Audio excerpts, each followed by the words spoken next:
இன்னைக்கு மகா சிவராத்திரி காலையிலேயே பூஜை வேலையை ஸ்டார்ட் பண்ணிட்டேன். காலையில் நான் ஒரு பூஜை பண்ணிவிட்டு அதுக்கப்புறம் நான் வெளியில் போகிற வேலை இருக்குது. கோவில் போகிற பிளான் இருக்குது, ஆனால் அப்படியே முடியுமான்னு தெரியல. ஆனால் முடிஞ்சால் கண்டிப்பாக சாமியை பார்த்துட்டு வந்துடுவேன் கோவிலில். ஈவினிங் 6 மணி பூஜை, 8 மணி பூஜை, அதுக்கப்புறமா நைட்டு 12 மணிக்கு பூஜை பண்ணுவேன். மறுநாள் விடிய காலையில் ஒரு பூஜை இருக்குது. இந்த நாளில் நமக்கு எப்பெல்லாம் டைம் கிடைக்குதோ ஓம் நம சிவாய, அட்லீஸ்ட் வேறு எதுவுமே நம்மளால் பண்ண முடியலனாலும் ஓம் நம சிவாய மட்டும் டைம் கிடைக்கும் போதெல்லாம் சொல்லிக்கிட்டே இருக்கலாம். 6 மணிக்கு மேலே உங்ககிட்ட ஏதாவது சிவா புராணம், அதே மாதிரி சிவன் 108 சிவன் போற்றி, இந்த மாதிரி எது இருந்தாலும் சிம்பிளாகவே நீங்கள் படிக்கலாம்.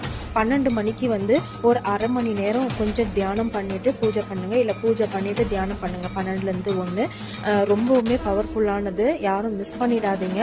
பூஜை எதுவுமே பண்ணலன்னா கூட சிம்பிளாக அந்த 12லேருந்து 1 மணி நைட்டுக்கு கண்டிப்பாக தியானம் பண்ணுங்கள். பாய்.